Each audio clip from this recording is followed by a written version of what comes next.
अस्सलाम वालेकुम। अच्छा, आज जिस टॉपिक पे मैं वीडियो बना रही हूँ वो है competitor analysis. Competitor analysis basically चीज़ क्या होती है?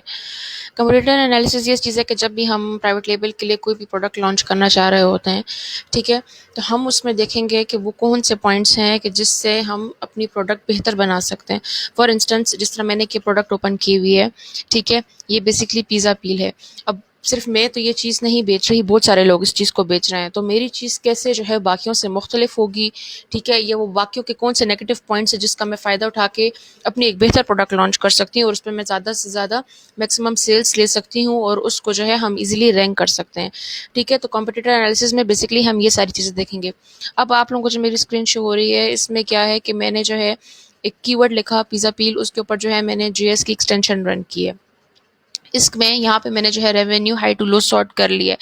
अब मैं अपने कंपटीटर कैसे चूज़ करूँगी कि मैं यहाँ पे देखूँगी कि ऐसे सेलर्स जो कम रिव्यूज़ पे अच्छा खासा रेवेन्यू बना रहे हैं। अगर हम यहाँ पे टॉप 10 में देखते हैं, तो देखें हमारे पास ऐसे भी सेलर्स हैं जिनके 4574 रिव्यूज़ हैं। एक सेलर्स ऐसे भी हैं जिन्होंने अपनी लिस्टिंग में 400 में रिव्यूज़ लिए हैं, लेकिन वो हमारे पास टॉप 10 में आ रहे हैं। ठीक है, तो हम अब यहाँ पे फॉर इंस्टेंस मैं अगर कंप्यूटर एनालिसिस करना चाहती हूँ तो मैं यहाँ पे 2 से 3 चूज़ कर लेती हूँ। जिस तरह एक ये सेलर है कि जिनके 450 रिव्यूज़ हैं, मैं इनकी लिस्टिंग ओपन कर लूँगी। 440 रिव्यूज़ हैं, दूसरे जो हैं वो 458 रिव्यूज़ के साथ हैं, मैं इनकी लिस्टिंग ओपन कर लूँगी। और एक ये 638 के साथ हैं, एक मैं इनकी लिस्टिंग जो है देख लेती हूँ कि इनकी जो प्रोडक्ट है उस पे हमारे पास किस किस्म के रिव्यूज़ आए हैं, क्या उनकी सेल्स हैं, उनके बुलेट पॉइंट्स, उसकी इमेजेस, उनकी पिक्चर्स कैसी हैं। ठीक है, तो कंपटीटर एनालिसिस में हमारे पास सिर्फ कीवर्ड रिसर्च नहीं आती कि हम कंपटीटर के कीवर्ड्स देखें और हम देखें कि वो किन कीवर्ड्स पे रैंक हुआ है। हम और चीज़ों को भी देखते हैं कि उनकी लिस्टिंग जो है वो कितनी रिटेल रेडी है। फॉर इंस्टेंस, अगर मैं आपको कहती हूँ कि मैं सबसे पहले कीवर्ड्स से स्टार्ट लेती हूँ कि मैंने ये जो 3 कंपटीटर सेलेक्ट किए हैं, मैं देखना चाहती हूँ सबसे पहले कि वो किन कीवर्ड्स पे रैंक्ड हैं।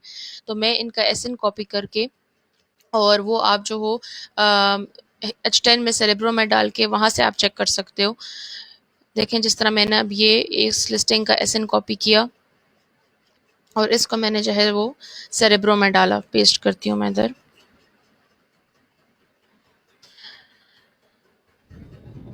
जब मैं इसको सर्च करूँगी तो इस सेलर ने या इस बंदे ने जो भी कीवर्ड्स यूज़ किए होंगे इस प्रोडक्ट को रैंक करने के लिए, मेरे पास वो कीवर्ड्स आ जाएंगे। तो हम क्या करते हैं कि सबसे पहले अपने कंपटीटर्स का जो है वो सेरेब्रो में उनके एसेंस डालते हैं और उसके बाद जो है हम उनके कीवर्ड्स निकालते हैं कि वो किन कीवर्ड्स पे रैंक्ड हैं। एक हमारे पास कंपटीटर एनालिसिस का ये पार्ट होता है। ठीक है, ये देखिए मेरे पास नीचे जो है पूरी लिस्ट आ गई है। अगर मैं इसको इस तरह करूँ कि मैं इसको सर्च वॉल्यूम हाई टू लो में चली जाऊँ, या मैं इस तरह भी कर सकती हूँ कि मैं इसमें एक क्राइटेरिया लगा सकती हूँ ऊपर कि आप करो कि मेरे पास सारे वो कीवर्ड्स आएँ जिनका मिनिमम 1000 का सर्च वॉल्यूम हो और जो ऑर्गेनिक रैंकिंग में 1 टू 10 में आ रहे हों। यहाँ पे देखें, मैं ऑर्गेनिक रैंक लगा देती हूँ कि ऐसे कीवर्ड्स जो ऑर्गेनिकली 1 टू 10 में आते हैं,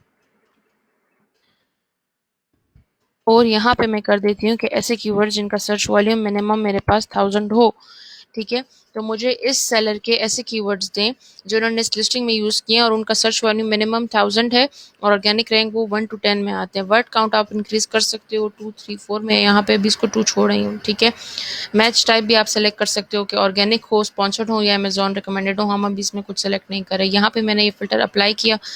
अब मेरे पास वो सारे कीवर्ड्स आ जाएंगे कि जिनका सर्च वॉल्यूम 1000 से ऊपर है और कि जो ऑर्गेनिकली 1 टू 10 रैंक हैं। तो हम क्या करते हैं कि ये कीवर्ड्स जो हैं उठा के हम इसकी एक एक्सेल शीट में सारे कंपटीटर के कीवर्ड्स डाल देते हैं और जो कीवर्ड्स तकरीबन सारे कंपटीटर ने यूज़ किए हों अच्छे सर्च वॉल्यूम के लिए, वो हम जो हैं अपनी लिस्टिंग में यूज़ करते हैं। फिर उसमें से जो हमारे पास और कीवर्ड्स होते हैं, जो लॉन्ग टेल कीवर्ड्स होते हैं, उनको हम अपने बैंक एंड कीवर्ड्स में भी डालते हैं। अच्छा, एक हमारे पास कंपटीटर एनालिसिस की ये चीज़ हो गई। अब ये जो मैंने 3 लिस्टिंग्स ओपन की हैं, मैं चेक करती हूँ कि इन लिस्टिंग्स ये कितनी रिटेल रेडी लिस्टिंग्स है। फॉर इंस्टेंस, अगर हम इसके इमेजेस से स्टार्ट करें तो अमेजोन क्या कहता है कि आपकी जो है एटलीस्ट जब भी लिस्टिंग हो उसमें आप 4 से 5 जो है वो इमेजेस डालो और वीडियो हो, और उन इमेजेस में आप प्रोडक्ट के डायमेंशंस शो कर रहे हो, एक उस और उसकी यूटिलिटी भी शो हो रही हो। अब ये इनका इमेज है वाइट बैकग्राउंड के साथ 80% ऑफ द स्पेसिस ने कवर किया हुआ है, ये एक ठीक इमेज है। यहाँ पे जो है उन्होंने अपनी प्रोडक्ट की डायमेंशंस बता दी हैं कि हमारी प्रोडक्ट की डायमेंशंस क्या हैं, ठीक है। फिर इसने अपनी प्रोडक्ट की और स्पेसिफिकेशंस बताई हुई हैं कि अगर उसका जो हैंडल है वो बेंड होता है तो वो किस किस डिग्री पे जो है वो आप बेंड करके पकड़ सकते हो, उसकी क्या फीचर्स हैं, ठीक है। और इसके अलावा फोल्डेबल है, मतलब इजी यूज़ हो सकता है साइज़, क्योंकि हैंडल इसका फोल्ड हो सकता है, ठीक है। अगर यूजुअली कोई ऐसा हो, कोई फिक्स हैंडल के साथ हो, तो वो चीज़ आपकी स्पेशियस होती है, वो ज़्यादा स्पेस आपका ले रही होती है। तो ये है कि आप फोल्ड करके इजी टू यूज़ छोटी चीज़ है, मतलब आप उसको जो है रख सकते हो, इजी स्टोरेज इसका कर सकते हो। इसके अलावा फिर उन्होंने उसको जो है बताया है कि आपका इजीली पिज़्ज़ा स्लाइड हो जाता है, ये उसकी यूटिलिटी बता रहे हैं सारे, और उसके फीचर्स बता रहे हैं आपको अपनी प्रोडक्ट के। तो ये जो है अगर हम इसमें इमेजेस की देखें तो इसकी इमेजेस अच्छी उन्होंने यूज़ की हैं, ठीक है। तो रिटेल रेडीनेस की तरफ ये एक पॉइंट इसका अच्छा है। फिर हम इसमें अगर आते हैं, हम देखते हैं कि यहाँ पे जो है अब अगर हम इनका टाइटल पढ़ते हैं तो टाइटल इन्होंने कोई बहुत बड़ा भी नहीं दिया और बहुत छोटा सा भी टाइटल नहीं दिया। उन्होंने एक अच्छे कीवर्ड्स करके एक अच्छा अट्रैक्टिव टाइटल बनाया, लार्ज पिज़्ज़ा पील 16 इंच, ठीक है। Peel extra large pizza paddle stainless steel with folding handle for indoor and outdoor pizza oven. जो है अब इनका टाइटल एक सेंस भी दे रहा है आपको और एक अच्छा टाइटल है। उसके बाद फिर हमारे पास यहाँ पे क्या चीज़ें आती हैं कि हमारे पास बुलेट पॉइंट्स आते हैं। बुलेट पॉइंट्स में जो है वो अपनी प्रोडक्ट के सारे फीचर्स बताएंगे। उन्होंने बताया कि मेरी जो प्रोडक्ट है उसका क्या मटेरियल है, ठीक है।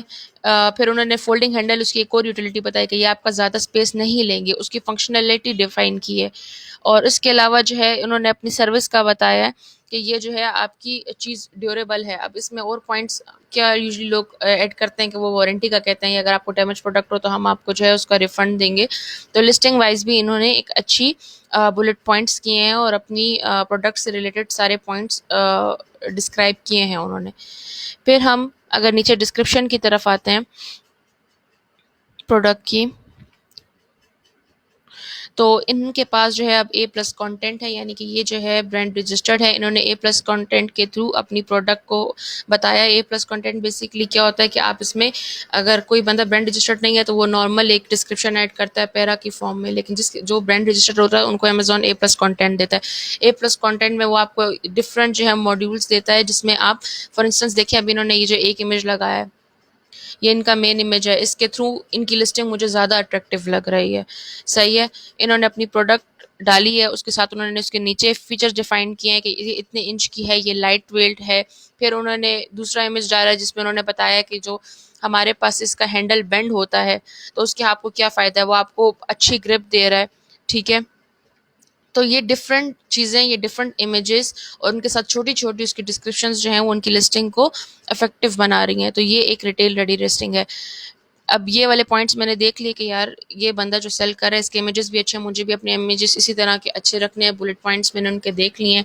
अब अगर हम इसके रिव्यूज़ वगैरह में आते हैं तो इनके जो है जो नेगेटिव रिव्यूज़ हैं हम उसमें जाते हैं कि इनका अगर किसी ने कंप्लेन की है, कोई बंदा खुश नहीं है, तो वो क्या पॉइंट्स हैं, वो क्या नेगेटिव पॉइंट्स हैं जो मैंने अपनी लिस्टिंग में या अपनी प्रोडक्ट में जो है वो अवॉइड करने हैं कि ऐसा नहीं हो।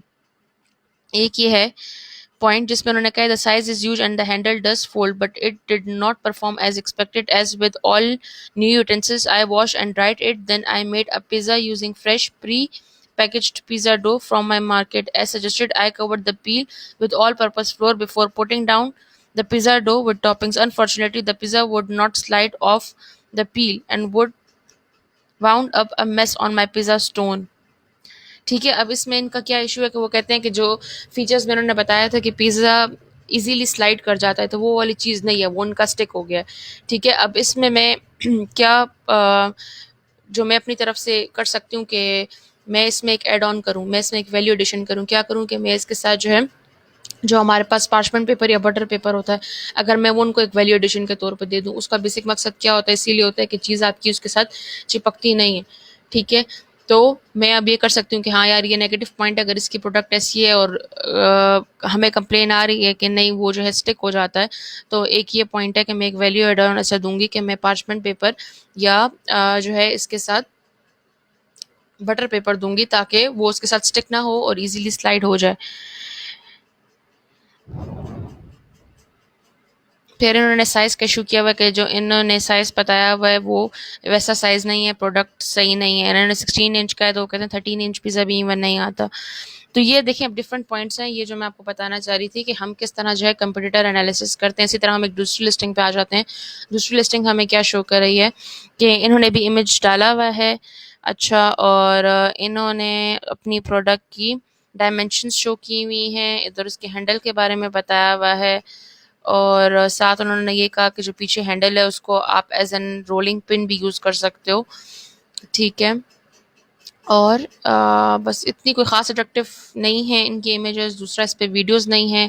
फिर इसी तरह अगर मैं इनके बुलेट पॉइंट्स देखूँ तो इन्होंने जो है उसका साइज़ दिया हुआ है, मटेरियल दिया हुआ है, एप्लीकेशन बताई हुई है किस तरह इसको यूज़ कर सकते हैं, इसका स्टोरेज के बारे में बताया हुआ है और गारंटी दी हुई है कि हम आपको 100% मनी बैक गारंटी देते हैं इफ़ इन एनी केस आप जो हो अपनी परचेज से अनसेटिस्फैक्ट्री फील करते हो। और इसी तरह हम इनके भी रिव्यूज़ देखेंगे। तो कंप्यूटर एनालिसिस में बेसिकली क्या होता है कि आप देखते हो, एक तो आप कीवर्ड्स देखते हो कि आपके कंपटीटर ने कौन कौन से कीवर्ड्स यूज़ किए हैं जिस पे वो रैंक्ड है। उसके अलावा आप उनकी लिस्टिंग्स ओपन करके देखते हैं कि उनके इमेजेस कैसे हैं। ये गैप होता है, ये वो गैप होता है जो हमने फिल करना होता है, ठीक है।